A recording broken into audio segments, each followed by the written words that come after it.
Los conoces, los amas. Son los personajes que de niño te hacían correr a la televisión cada mañana con un tazón de cereal sin siquiera cambiarte la pijama.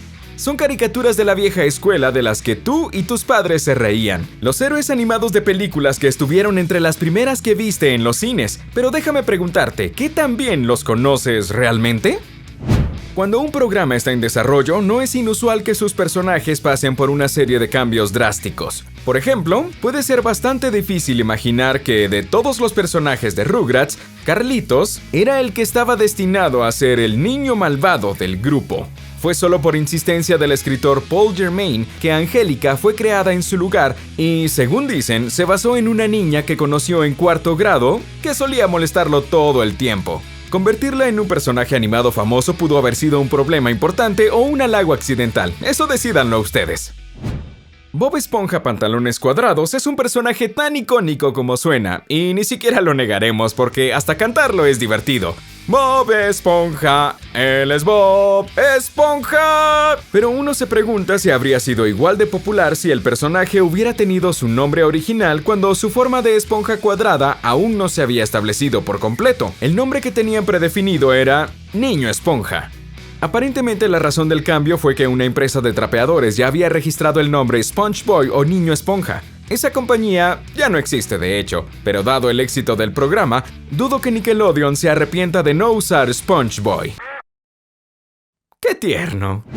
De acuerdo, no hay dibujo animado mucho más clásico que este. Betty Boop, el símbolo sexual de dibujos animados de 1930. Sigue siendo un personaje de caricatura famoso e históricamente importante hasta hoy. Incluso si personalmente solo la conoces porque tu abuelo la mencionó algunas veces.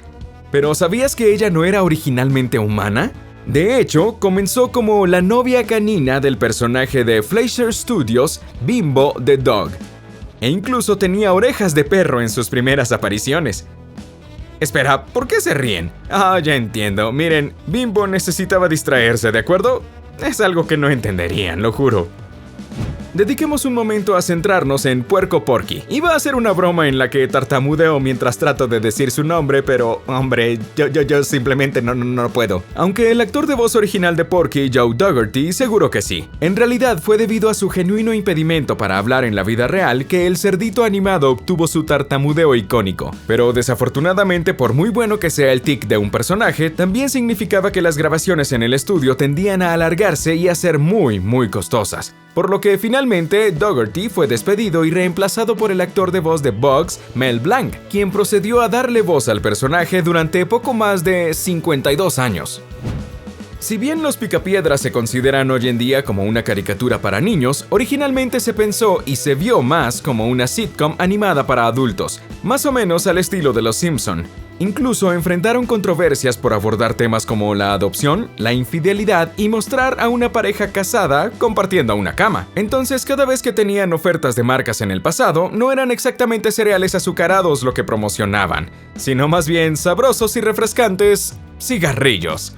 Más específicamente los de Winston. Ahora puedo estar tranquilo sabiendo que grabé la imagen de Pablo Mármol sosteniendo un paquete de cigarrillos gigante en sus retinas. Winston tastes good like a cigarette should. Toy Story, una historia históricamente significativa y encantadora sobre juguetes convirtiéndose en amigos, a pesar de sus diferencias y los celos iniciales de Woody, que originalmente se suponía que era mucho más genuinamente villano. Cuando Toy Story todavía estaba en desarrollo, se suponía que Woody no era un muñeco de cuerda de aspecto tonto, sino un títere de ventrílocuo amenazante que dominaba la habitación de Andy como una especie de líder egoísta, y que echaría a voz a propósito para asegurar su reinado como el juguete favorito. Se suponía que era algo clave en la película, pero estoy agradecido de que haya bajado el tono.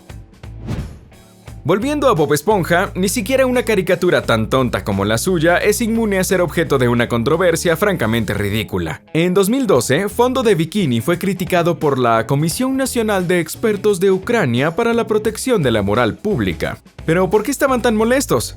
Bueno, según ellos, Bob Esponja representaba una amenaza muy real para los niños al promover fuertemente el estilo de vida homosexual. Y aunque no voy a opinar, creo que sabemos perfectamente qué les dio esa idea. Tonto Mr. Magoo, no puede ver a dónde va. Hoy en día, el personaje probablemente se consideraría una broma de mal gusto a expensas de los discapacitados visuales, pero su ceguera tiene un origen que me parece muy interesante. En realidad, originalmente fue pensado como una caricatura del Comité de Actividades Antiamericanas y más específicamente del senador Joe McCarthy, quien encabezó los esfuerzos anticomunistas de Estados Unidos en los años 40 y 50. Se suponía que su ceguera era una afirmación acerca de que los viejos gruñones son ciegos para progresar, así como una alegoría de la intolerancia, pero esto se perdió cuando se atenuó su pretendida personalidad mezquina. Ni siquiera el mismo Mickey Mouse, no, ese no, es inmune a los efectos de los inconvenientes en el desarrollo.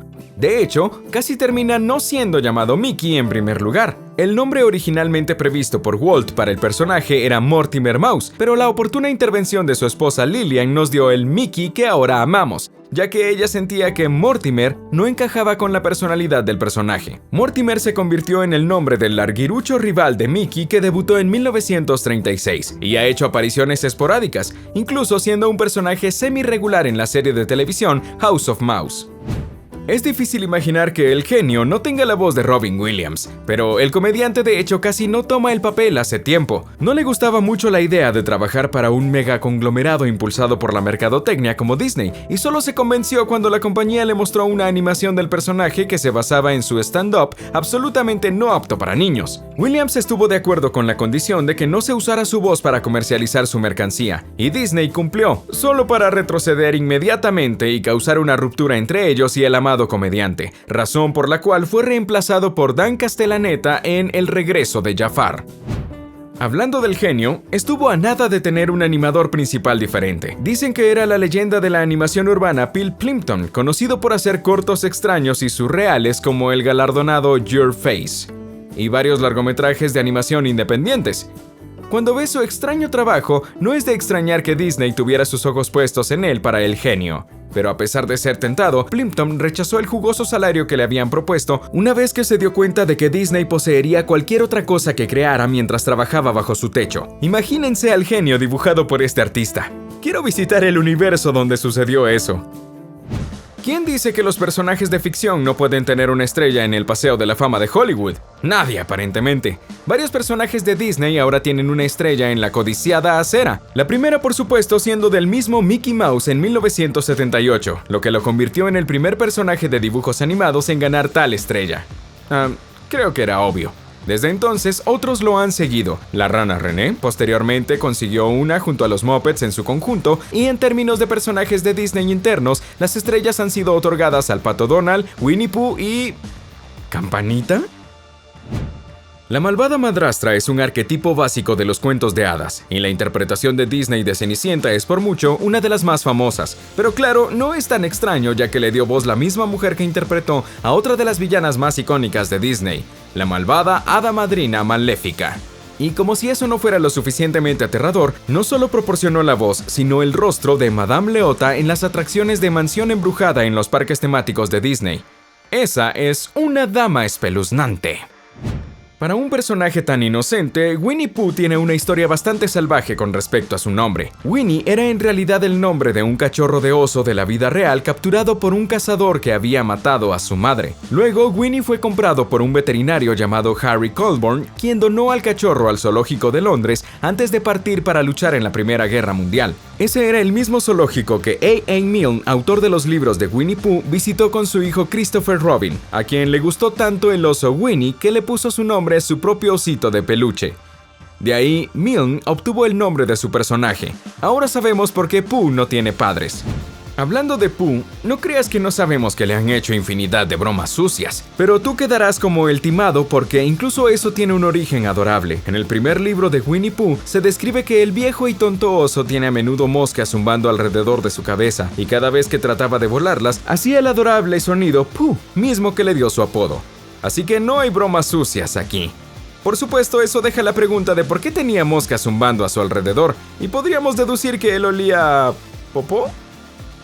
Sí, primero fue un personaje de cómic, pero resulta que el padre de los superhéroes, como lo conocemos hoy, en realidad le debe uno de sus superpoderes más icónicos a las caricaturas. ¿Sabes cómo va la frase, verdad? Capaz de sobrepasar edificios altos de un solo salto. Espera, ¿salto? Así es, en los cómics originales de Siegel y Shuster, Superman no volaba. Fue solo cuando Fleischer Studios comenzó a hacer sus dibujos animados en los años 40 que ganó el poder de volar. ¿Pero por qué? Porque dibujar a un hombre saltando por encima de una casa se consideraba demasiado difícil de hacer con regularidad. ¿Quién dice que nunca se gana nada tomando un atajo? Aquí viene Johnny Bravo, mujeriego extraordinario. ¿Creerías que estuvo a punto de no estar en la televisión? Ok, quizás sí lo harías. Pero ¿creerías que fueron 3 mujeres las que lucharon para que saliera su show? Cartoon Network casi no reproduce el programa, de no haber sido por la intervención de Ellen Cockrell, Janet Mazzotti y Julie Kane Rich, quienes dijeron que todos conocíamos hombres como Johnny en su vida, y se complacieron inmensamente en ver que le pasaba todo lo malo de forma regular. Todo el mundo les dice, «Gracias, nena». Hablando de Johnny Bravo, ese programa fue el campo de entrenamiento de Seth MacFarlane, quien luego crearía Padre de Familia. Pero antes de establecerse en la familia Griffin que conocemos hoy, intentó crear un programa diferente y más familiar titulado Larry and Steve, que trataba sobre un hombre torpe y su perro que habla. Se produjo un piloto y si le das un vistazo, es posible que notes que Larry y Steve suenan un poco familiares. Yeah, you can't put an 800-watt bulb in a lamp that size. Steve, honey, I think I know what I'm talking about, all right? Oye, Cerebro, ¿qué quieres hacer esta noche? Bueno, en mi caso, quiero averiguar por qué exactamente Cerebro se llama así en primer lugar. Una pregunta que en realidad fue respondida en el episodio Proyecto Cerebro, que lleva el nombre del experimento científico que le dio a Pinky y Cerebro su inteligencia relativa. Resulta que la parte cerebro en inglés es un acrónimo de Nexo de Inteligencia Algorítmica Recombinante Biológica. Genial, ahora me pregunto si NARF también es un acrónimo de algo. ¿Es hora de animapatos? Esperen, ¿qué? Después del éxito de Tiny Toon Adventures, Steven Spielberg fue quien insistió en que era necesario crear un segundo programa.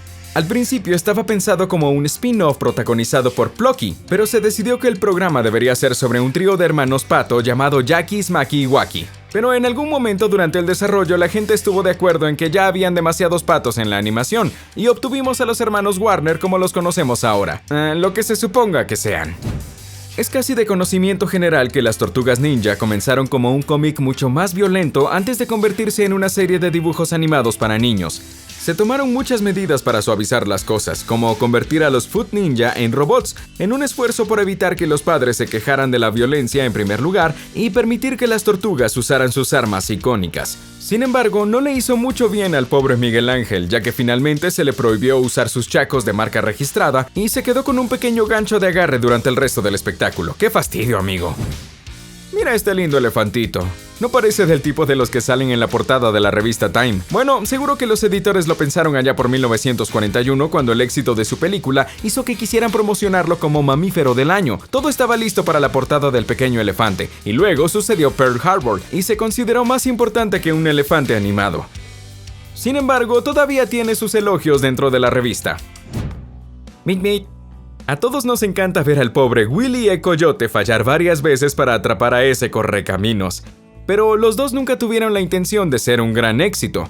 Cuando el animador legendario Chuck Jones se le ocurrió a la pareja, su intención era burlarse de la forma de perseguir dibujos animados, como Tom y Jerry. Todas las trampas y artilugios exagerados intentaban llevar la idea más allá del absurdo que el género no pudo recuperarse. Pero al público le encantó, y los dos se convirtieron en unos de los personajes más icónicos de Warner hasta la fecha. No nos quejamos, de hecho el Meep Meep es una de las onomatopeyas que usamos recurrentemente hasta hoy en día. No se puede negar que Arturo, el clásico dibujo animado de PBS, tiene uno de los mejores temas musicales de todos los tiempos, pero admite que combinar las aventuras suburbanas de un niño promedio de 8 años con la música reggae es una elección un poco extraña. Pero eso es de esperar cuando te das cuenta que el músico contratado para grabar el tema musical del programa no era otro que Ziggy, también conocido como David Marley, hijo del ícono del reggae Bob Marley. Eso debe explicar el rumor del episodio perdido donde Arturo le dispara al ayudante. Bueno, no, eso lo inventé, pero imagínenlo. Es el terror que sale en la noche. Era casi una parodia de James Bond. Sí, sorprendentemente, Pato Darwin no siempre tuvo la intención de ser una serie de comedia de superhéroes. El original era un programa de espías titulado Double O Doc, con Drake Mallard como el mejor agente que Shush tenía para ofrecer. Por las complicaciones con las producciones de Eon que poseían el apodo de Double O, rechazaron esa idea, y el programa se convirtió en la mezcla de superhéroes que conocemos y amamos hoy en día. con solo la organización criminal Fowl y villanos como Steel Beak, que quedan para recordarnos lo que pudo ser y no fue. ¿Qué hemos aprendido hoy, niños? Hemos aprendido que hay mucho más en nuestras caricaturas favoritas de lo que pensábamos, y que hay mucho drama e historias de origen sorprendentes detrás, incluso de los personajes más inocentes. Y para concluir me despido así. Eso es todo, amigos. ¡Ay, qué terribles bromas! Hasta yo lo pienso. Enviamos un saludo a Gabriela Pérez. Gracias por vernos y que tengan un día de película.